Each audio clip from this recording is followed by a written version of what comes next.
And we're back with WAAAGH Tactics, here to talk about the top 10 performing Ork units. So with this top 10, it's actually from information that I gathered from all the top performing Ork lists. So this isn't just my anecdotal feelings about this, though most of us will find this relatable. I think it's important to go through this and actually show some of the newer people real quick. We'll give a few talking points and strong points for each of the units that we're talking about. Mention the detachments they're most likely to be used in and the ways they're most likely to be used. So that being said, feel free to leave your comments in the live or after the video in case you think I missed anything or want to disagree with me, because I love to get stuck in. So with this top 10, we have some new entries. As you've seen our old one in the index with the Codex, starting off with number 10, Ghazghkull Thraka. So Ghazghkull Thraka has made his way into our top 10 videos. Previously, he didn't really make it in the index, though he was still quite popular at the high competitive level, though people weren't in love with him. Now, we are in love with him. And one reason for that is his new sweep attack. So his sweep attack is something that could be really overlooked if you're a new player, not really appreciating it. But if you're competitive and you're going into Orks, for example, too, you can see that Orks are getting pretty brutal from the sweep attack. So Gaz's sweep attack being 12 attacks, hitting on 2s, and strength 9 on the WAAAGH, which obviously comes from happening twice in the Bully Boys. Then you have -2 flat 2 damage. Mind you, he's getting lethal on all that.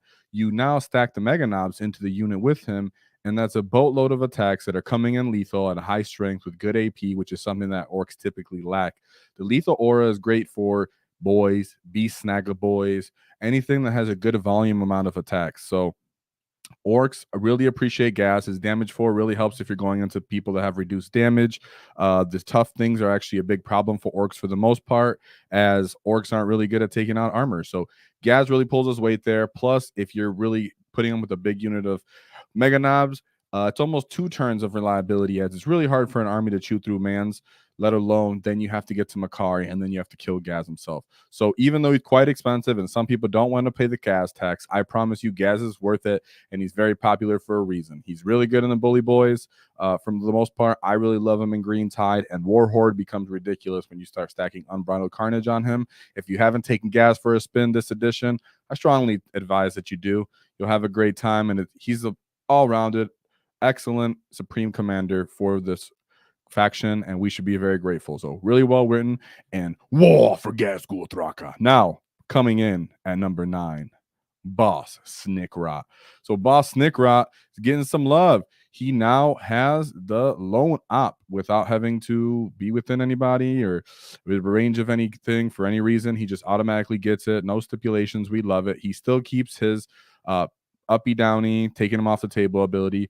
It's really good because it's in your movement phase, as you can see from his cunning infiltrator ability. And so he just comes down and immediately comes set up right again anywhere on the battlefield and at any time in the phase. So it's not the end of the phase, not beginning, no stipulations if he's in combat or not. Boom, he just does it. Makes it literally one of, if not the ultimate uppy downy potential in there. Giving him lone op is fantastic. He's great for scoring fixed move secondaries for the most part, scoring any secondaries for that matter. And he works as a move blocker because he's an infiltrator. You can screen deep strikes with him. You can do so many things with Snikrot. He's a really great tool for Orks. He's not a auto take necessarily in some ways, but in a lot of ways, he's really, really helpful.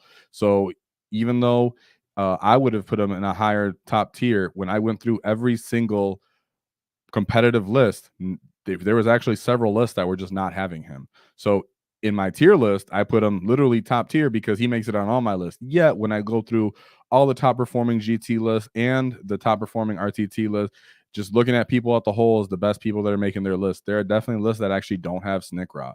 And it was pretty surprising. So number 9, Snikrot, still not surprised, as there's a lot of excellent unit in the Ork Codex. Some people just chose, hey, I don't think I need the lone op. I don't need the infiltrator yet. For me, he could end up high on this list. But from everything I gathered, people totally didn't run him and had great success. So shout out to those people. We'll see how that holds up for the rest of the edition. Then we have number 8. Boys, let's go. So our straight up battle line unit has made it into our top 10. That's it, boys. All boys needed was a few nice in detachment rules and the awesome data sheet ability of get the good bits. What makes it really good too is it's at the end of your command phase. So therefore, if it doesn't have the stipulation that it's at the start, because if it has a start, there's a chance that you don't actually have any objectives at that point. At the end of it, though, that means at the end of that phase, you control that objectives. That means from turn 1 on, you actually get sticky objectives. So it's a really good version of that rule. They've actually run in mobs and still in the 10-man units with trucks and a single war boss. So take your 20-man unit of boys for a spin. They do great in a dread mob. Stick them in maybe a stomper for fun. Put them in a battle wagon. You could put them in your cult of speed. Give them the we go faster, right? You put them in a battle wagon. They can dismount, get up in there and charge. It feels fantastic. You can put them in, obviously, Warhorde bully boys. If you put a war boss in them, all of a sudden you have a mob with great OC, which counters the issue that bully boys typically run into. Or you could just go ahead and put them in 10-man units and just stick them in trucks, have great chaff, skirmishing, doing secondaries, getting in the way potential. So Ork boys are very well rounded at a good point cost for where they're at right now. I don't love that they're strength 4. I'll just say it. But, Beast Snagger boys take that from them. So either way, Ork boys are fantastic. Not really that surprising that they made it into the top 10, but we're happy to see them. They didn't make it before, but they made it. You gets. Now coming in to number 7, we have the War Boss in Mega Armor. Yeah, he is just number 7. And keep that in mind because we know that Mans are going to be very high up on this list. As for Mega Knobs, he was actually the most popular leader for the Mega Knobs out of every single character that there was chosen options for. So Gazgul is very popular, but whenever you've seen Mega Knobs, it was almost assured there would be an additional unit of Mega Knobs and a War Boss and Mega Armor thrown in there. Far more common than a Big Mech in Mega Armor. So the War Boss and Mega Armor coming in at number 7. He's cheap for what he does at 80 points. He's versatile for multiple detachments because Mega Knobs are versatile because they're so durable. You could stick him in a unit, great value. The fact that he can go inside of a truck is amazing for the Mega Knobs. So you get a nasty disembarking charging unit from a War Boss and Mega Armor, giving him +1 to hit to offset that hitting on 4s. And on the one turn, he gets up to that sweet damage 3, which is something we really miss as Orks. We have a lot of damage 2, but we really much lack damage 3. Coming in with 7 thick wounds is freaking awesome as well. He does good when you stick a bunch of different enhancements on him. We're not going to go through all of them as that's more of a breakdown, but he is quite versatile, and that's one of his strengths. So War Boss and Mega Armor, fantastic. If you can get your hands on one, awesome. If you don't, gas is still pretty fantastic to run up in there with. So shout out to the War Boss and Mega Armor, as he did come in as the number 1 leader for the Mega Knobs. With that being said, let's move into number 6, the Knobs. So the Knobs were, sticking around number top 4, top 5. They did bump down a few places since the index, but that's all good. That's all good. There's just a lot of units and data sheets that are really good in the Ork Codex. So this is what we like to call our scalpel unit, right? A lot of the times, Knobs are not going to survive first contact. They'll end up dying even with the -1 to wound. So therefore, putting them with the 5-man unit, one with the War Boss, with a War Boss with the power claws is fantastic. But coming in there with that big katanas type power, you have the 10-man unit with the War Boss. Get in there, really gut a problematic 2-up armor save unit, as well as even if they have Armor of Contempt, the amount of volumes the Knobs get for the strength that they get to really makes them a menace to enemy elite infantry. Therefore, Knobs are very versatile for their potential in trucks and for really digging out that problematic elite infantry unit that you might end up facing. They are a bit more specific to bully boys nowadays. I will say, as someone who's been a big fan of them, you could just find yourself not making lists with them in other detachments. Though if you did, you could still find a lot of viability, just like I said with the Cult of Speed. You could put them in the truck for that. Dread Mob, you can put them as skirmishing, jumping outside, but it was just far less common when I looked it over the list.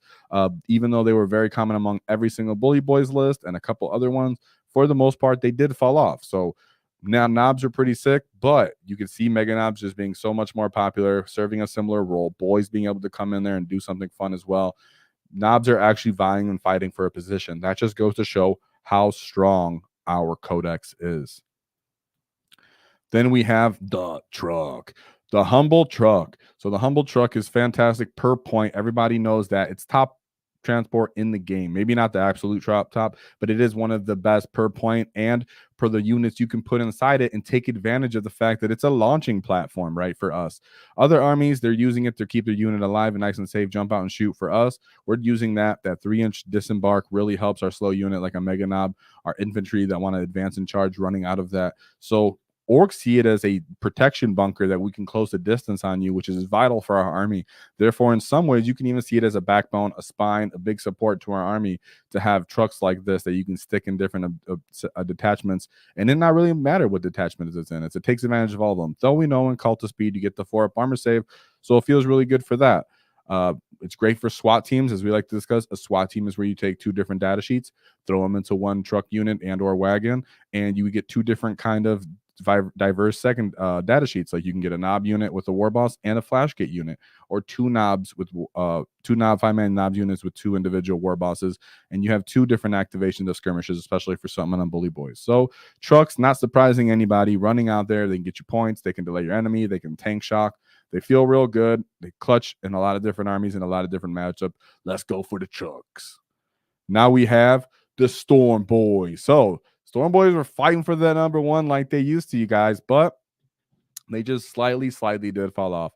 And I will say, surprisingly, in the list that they fell off in was more like Dread Mob. That's the only reason they really didn't get to #1. There was people making Dread Mob lists and just not having Storm Boys, but they would have Snickrot or they'd have Bikers, but they were looking for a theme, and it ended up working in some cases, though it was very, very close. So still think of them as a possible top 3 unit, because most very competitive armies and top performing GT lists all had Storm Boys. They're great for a deep strike threat, 1 on the table, 1 off the table. The fact that they have fly in their infantry means they can move through terrain actually very nicely.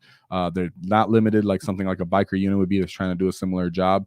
Great for scoring. They're good for screening if you have to get in front of World Eaters, Thunder Wolf Cavalry, these other orcs. Armies that want to charge and hunt you down, the Storm Boys can cover that distance, actually get close to the enemy unit.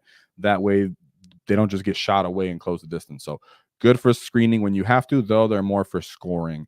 They're hard to replace in an orc list. We're just saying that right now. We don't have a lot of deep strike. The only other option are Def Copters. So Storm Boys are great for that. You know, there's so many things you can do if you do want to take advantage of their advance and charge. That's more if you, let's say, want to run down an enemy scout unit, right? Scout units are very important for Space Marines in some ways. Some different detachments, like let's say Space Wolf Jail, you actually want to kill them or stop them after they do their backing up ability that they get to activate for 1 CP. Storm Boys are one of the units that can actually hunt them down outside of a WAAAGH turn and kind of pick them up, or just get stuck in the way, survive the little clapback, and end up being a move block themselves with Thunderwolf Cavalry. So you can be creative with Storm Boys. They're a great versatile unit. Detachment really doesn't matter. Love me some Storm Boys. No one should be surprised by that. Now we're moving into a top 3 that should surprise no one. We have Mega Knobs. So Mega Knobs did just get into the top 3, as there was green tide lists that just didn't need them, and that's the only reason why they didn't get to #1 or #2. But the other ones, the other 2 top units, they actually did end up in every single detachment, just about. So Mega Knobs. What can you say about Mega Knobs that hasn't already been said? Put them with Gaz. How about that? A lot of people are very much into putting them with war bosses, big mechs, getting fancy. I just tell you, putting them with Gaz is a different kind of super ability that puts throughout our whole entire army. When you're stacking the lethals, when you're stacking the multitude of damage that Gaz can do, when you're using Gaz as a bulwark against other elite punching armies, right? Throwing mans and Gaz in the way, being able to survive an initial punch, then clapping back still with a good amount of attacks, not being scared to be stuck in. It's just Gaz with Mega Knobs just does something else for you. But if you are putting them with the war boss, of course, getting out of trucks or just the teleporter feels great. If you're running with the big mech in the Dread Mob and you're giving them stealth, that looks fantastic. People have even run Mega Knobs with no leader at all, my guys. Literally 150 points. Just boom, 5 Mega Knobs, come get it. They're going to just play the game. That's an option too. Once they get a points increase, how do we know that look? I mean, people might just bring 3-man units and try to run them like that without a leader if they start coming up in points, just because they can be I get in your way, I run and tag you, I punch through armor, which is something that we actually have a great weakness to. Of course, twin kill saws lack the volume that might be necessary. That's why Gaz again comes very important, because he puts the power clause, the +1 to wound, and the lethals, which means they are punching through armor, even if they have armor of contempt and are taking grid saves. But the twin kill saws are great if you're with the war boss and mega armor and you got to punch through something with armor as well. So I've been on twin kill saws since Index. I'm still a great fan of them, but I'm really into gas with my mans, so don't be scared to run them. Green Tide Ruckus Work for the Ruckus War Collar. I get why people like it for the Big Mac and everything. I just find way more value with gas even in the Green Tide. So mans can go in every detachment. We know what their best character is on paper, hypothetically. But even if you run without a leader and you just have that 3-man box that you just got, just take them on the field to start figuring them out. 4 Feel No Pain's insane.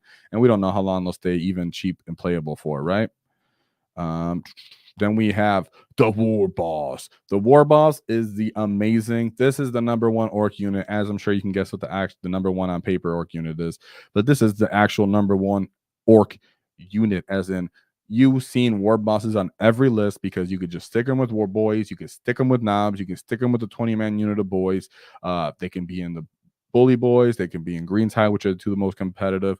People would stick them in dread mob with small unit of knobs or their big unit of boys that are coming out of a wagon. So they could be in almost every detachment other than the hunt, as the hunt is very unique in that way. But what can you say about a war boss other than 65 points is super, super cheap? And the fact that he gets to take advantage of the boys having 2 different leaders means you get synergy from him in his combos. They have the best excellent leadership combos that there are because you can stick the pain boy with him. You can stick a weird boy with him. You could put a mech with him in the dread mob for fun if you feel like. You could put the big mech with him and try to take advantage of running through models. You start be able to be creative with a simple battle line unit that's good to collect and should be a foundation for most of your armies. Speaking of the boys, therefore the war boss feels very much like that too. Very versatile, very good in every detachment. Good for whether you're competitive or casual because he can be played however you want him to and comboed with whatever you really got, as long as you got some boys and another leader. So I love that the war boss is doing so freaking well. I really hope he doesn't get a crazy nerf, like point increase, even because he's just 65 right now. Outside of the wall, he punches like a wet paper bag. Sorry to say, 4 attacks, pathetic. You don't even kill a rhino. I've gotten stuck in combat with rhinos sometimes, so it's just like, come on, man. Other than that, war boss is fantastic. He's the actual true #1 Ork unit. But that being said, what's going on with the Gretchen? Of course, after this, we have honorable mentions. So take a guess for what those honorable mentions will be. But Gretchen, what can we say other than 40 points for 21 OC is outrageous. We love having 11 models. That way we can actually screen our backfield. We hate when people get behind us as orcs. We hate when you take the initiative from us, but we also hate if you can get behind us. So Grots really help with that. I think in Dreadmob, putting them in a Gorkanaut, jumping out, taking advantage of the reactive movements ability would be good. Putting them in reserve, sometimes if you have a 3rd unit coming off the table edge to play a mission, could be seen as good. Just Grots are just as good as the player using them can make them. If you really want to just bring one, that's fine too, because we need CP. But other than that, you have no one's going to argue with you about bringing 33 Grots, right? Or whatever it may be, 30 Grots and 3 run herders, right? But no one's going to ever be looking there like wondering at you anymore. They're just so versatile and how we need to use them in the meta. If someone wants to run up on us, put a line of Grots in the way. If someone wants to jump behind us, put a Grots in the way. If you want to take over an objective, put the Grots in the way. There's so many things you can do with Grots. The only limitation is the skill of the actual player running them. Not to talk down anybody, just saying that's how they work. And really, just putting one in your unit just to get that CP is sometimes all you need. Now, with that being said, time for the honorable mentions. And I'm actually quite excited for the honorable mentions, as they never made it on tier list videos. And now they're making their way up to this, right? They're making it their way into an appearance and almost getting into the top 10. And with that, we have our 3 honorable mentions. Weird Boy. So the Weird Boy is an excellent green tide leader. On every green tide list, you've seen Weird Boys. You could think of Weird Boys being even individual characters or thrown on a just random mob of boys and a war boss, right? So Weird Boys are excellent green tide leader. And I would just say for bloodthirsty belligerents, if you haven't tried it, you would not ever be as bloodthirsty or belligerent as you will be once you're running a weird boy in the green tide with this enhancement. It just makes it so you can take the initiative to the enemy all turns of the game. You feel really, really good running on taking home field objectives. It's so orky, and it gives you purpose with that. The jump, except for when you roll a 1, you start blowing people up, which has happened to me. So he isn't as good solo, and because Snickrot is so good as a loadout, people don't bring the weird boy for that reason, but he's still excellent. He even goes in 20-man units to put the pressure on. There's just so much to do with the weird boy. Never sleep on him. Of course, you can precision out someone, boom, blow their head with the headbanger, and see you later. So weird boy is awesome, gets my love for sure. Then we have the Battle Wagon. So the Battle Wagon's finally getting his place on the stage. I'm in love with the Battle Wagon. If you knew me, you know that. And I'm just happy that they're doing great. They're so durable for where they're at with the -1 AP reduction built into them, getting up to T12, being able to hold 22 models so you can throw a mob out of a transport is magnificent. It can keep really elite unit stage and stage from there. So the only weaknesses in a really, really vehicle heavy meta, people will have answers to popping them in one turn. But if you can, just hide them really good, and you'll take advantage of their jumping platform. Really, that's all it is. Sometimes people use them as DACA wagons. You can put, let's say, 2 units of flash kits in there, even maybe a looter bomb in there, have the mech jump out after you move, make it into a DACA wagon. Everything starts shooting out of it with +1 to hit. That could be cool too. So battle wagons making their way to the top. Let's see if they make it further. Then we have commandos barely making it in, but they sneak their way in. And this is really a tech piece for your meta as a whole. I don't know if they'll ever become universal unless they get broken down into 5-man units and or become about 115 points. But for what they're at, they're extremely pricey, but they serve a purpose, very, very unique purpose in our army. And as the meta evolves, Mandals will find a home versus some of our potential predators. So maybe Tau hate to see commando. Ironstorm really don't like to see commandos. World Eaters don't appreciate you putting Mandos right in their face so that they can't punch you in the face. So meta commandos have found their way into the top. They're one of my loved units. I've made a video on it, Ork Commandos 101, if you want to learn how to use them, because I've been in on them and I recognized their uniqueness. Not saying it makes me special. I'm just saying that most of us did, and that's why they made it barely into their honorable mentions, and I'm happy for that. So, whoa, for the honorable mentions, as they're great data sheets, and all of them, and any of them could have found their own home in another codex that wasn't so awesome and elite as ours. So, that's all I got to say for the top 10 Ork units. If you have any disagreements, feel free to get stuck in the comments and start talking smack. Let me know how you guys feel. This was not just how I felt about it, but this was very much a gathering of information from all the lists that have actually performed and performed well, and then what I actually wanted to do. So at this point, I'm going to go into comments, give you guys some time to leave any questions, concerns, make any funny jokes, make fun of my forehead, anything you want. And right now, I'll start that is with the $10 super chat from John Miller. Went into the shop to pick up bikes, walked away with a Stompa box. Whoa, that's what's up. Dude, fantastic. I'm happy for you. Having a Stompa is like a rite of passage as an Ork player, kind of, right? When you look at your collection and you have that effigy of Gork or possibly Mork, you feel much better as an Ork player as a whole. And now is the time you can actually run them.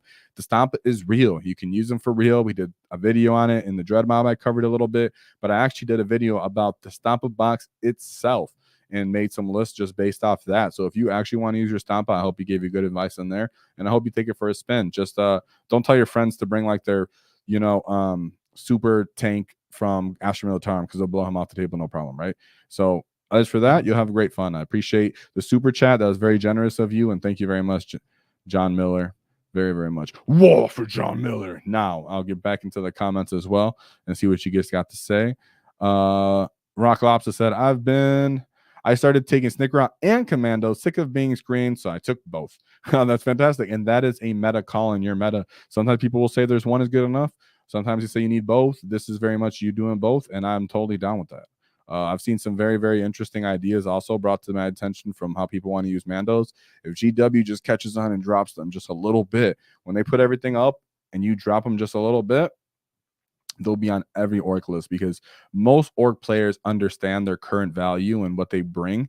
It's really about God dang, they're pricey, boy. They're expensive, right? You're like, I get what they do, but it's like when you're at the store and there's that brand thing and you know it's really good and it's going to last you a couple months longer, but you're just like, but it is a little more and I can make do. I don't really use this thing a lot. That's how you feel Commandos, right? You're like, I don't really always run into problems that Mandos can cover, but dang, when I do, they really do their thing. That's why Mandos are where they're at, and I'm not really hating it. I think that's a sign of a good unit, and GW should find more ways to find that kind of threshold for units. But at the same time, you see they do too good with how much stuff costs, so that's too much sometimes. It's hard to say, right? So we have I love Gaz, but foot slogging life has been leaving doubting the biggest boss. Oh, okay. I see how that is.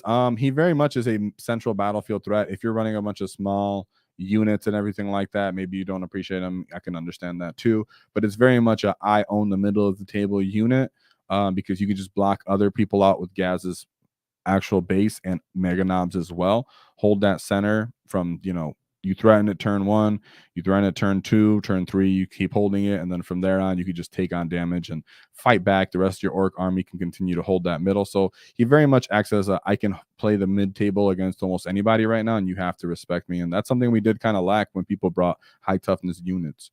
So just give, it's gonna be a meta entirely, like a personal pick too. I'm never gonna say you're wrong. I just picked up the Stomp of Battle Force box too. Yeah, I hope you give the video a shout out, or not shout out, sorry, a try and see if it helps you play. I mean, because I actually want you guys to play the Stompa. If you go onto Facebook or other people's channels, they'll be like, Stompa sucks, he's unplayable. Come on, guys. Most of us don't play elite events. Some of us are just normal everyday people. Just tell people I'm going to use it, so I can actually move it into just one spot into the mid table to near one objective, and I'll play let people know, so it's not necessarily a gotcha moment, but help you guys both think of it as being a fair game. You guys will have fun destroying it, having a big crazy thing on the table. Stompa should be encouraged to play as it's our battle force and we have a detachment built for it, and it's not a broken model. Other than maybe GT level events, obviously, why not, guys? This is a game. So I really encourage people to do it because that's an expensive box. Why don't you get the most out of it while you can? So then one day you'll just be gone. You won't be able to use it anymore, and it'll be dusty on your shelf. I've been foot slogging with lots. Oops, I'm just kicking all these open. I've been foot slogging a lot with my units lately. It's not terrible. Because indirect has been kind of brought down to a standstill, and most of the time there's good terrain on the table. Yeah, I do all right with that. I do all right with some foot slogging too, but I still bring trucks. Trust me, I still bring a good amount of trucks. Oh, Joe Romeo, what's up, buddy? He says Commandos are worth it because move blocking is a huge problem for Orks. They give you the option to create a drop zone clear to either advance up into, scout into, drop your teleporter mans into. Absolutely. And Joe Romuald's an excellent player himself. So this is why I was, paying a little bit of focus because, yeah, he's absolutely right. Commandos give that whole purpose. Like I said, there's some straight up predators that would hate to see Commandos on the list in that matchup for those reasons that were just given. And that's something we cover in the Ork video, Commandos video, if you want to go check it out, as I gave actual examples of that and how you would actually do it. So thanks, Joe Romuald. Then we have, what about Snaggas? What about Snaggas, boy? Which you want to know? Let's see. For Snaggas, just go through it. Squighog boys still just aren't doing it for where they're at. I think Warhoard's the best for them. Even for Beast Snagga boys, I still kind of think Warhoard's for the best for them too. Take Beast Snagga boys and Gaz, pop your lethal bubble, re-roll that, pop Unbridled Carnage. You're getting critical 5s. You're wounded. You're lethal, sustaining everything on 5 pluses with your boys. But it's a vehicle or monster. It feels awesome at the cons. You destroy them. But kill rigs are pretty versatile for what they're at with +1 strength. But for the most part, Snaggas have been a little bit left behind to the more big, stompy, and Hordius units there are right now. So them not being able to be a part of the green tide is a downfall, and the sadness of that.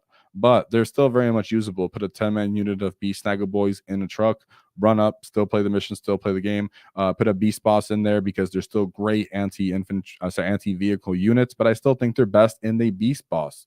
In the Warhorde detachment. So Snagga is very much, even though the hunt might be your first inclination, take a look at Warhorde as he actually benefits a lot of your different units and such. So hey, I feel like Beast Snagga boys are totally fine. Just play them in Warhorde. And is I missing anything? Yeah. Otherwise, they're really good. So you won't have no problem playing with Beast Snagga boys. They're still good. He said, should I take 2 squads of looters? There's a big debate on if they're good. From what I've seen, I'm just going to say, yeah, actually, yeah, take 2. Take 2, put 1 in reserve. Maybe you can even put 1 in a truck and dismount it and take a shot on target. Everybody wants to play the mission. Everybody doesn't want to, have something cheap and valuable that's going to score them points that can get shot and taken away from that profile. If you're running the Dread Mob, I say give them a shot, see what they're worth. Of course, 1 is absolutely 2, though. That really comes down to how you're listing how it does, because not ignoring cover is a big factor. So I'm very good with 1, but for taking 2, I'm all right with you. Just give it a try. If you're talking about a GT, don't do it. If it's an RTT, I would say take some practice games before that, but it's very much into consideration. But I do not advise paying for a second enhancement on the second unit, as pressing the button faster doesn't work in the way that you can pick one and then roll for the other. You have to roll for both. Therefore, you might get redundancy and not get any value from it. So don't play for that enhancement. But that's me. But I say, we've seen people use 3. And is anyone trying to make the big hunt work? From what I've seen, no. It's just so limiting that most people have been giving up on that. People will take them because that's the models they have and they're working on and they're cool with, and I totally am down for that. You can still win games. Orks are still dope. And the profiles are still pretty solid into stuff that doesn't have a 2-up armor save, but the hunt just isn't where it's at right now. I see people taking more attempts with Cult of Speed. It's like people want Dread Mob to work most. Bully Boys just works. Green Tide just works if you have the models and you care to break your back and do the work. And then, then it's Cult of Speed if you have the models and you're really ready to get beat up and take your lumps. People just play the hunt to enjoy it and to just take advantage of what they have. So that's it for that. So, well, that's what I got to say about the top 10 Ork units. As we go into this, I might revisit it. Maybe things change. Maybe the meta evolves. But as of right now, Orks are doing great. I don't think too great. I think Mega Knobs don't necessarily need to go up much. Maybe 5 points, and you'll feel fine with it. Orks are now oppressive and abusive. The meta still has a great window of opportunity to counter us and figure it out. Overall, 40k is doing great. Very happy with the state of the Ork Codex. I'm glad the CSM is getting a similar Codex, but there's one thing that they need to keep in mind is even CSM with their new Codex knows that you don't cross our wall because we'll not get TFOW.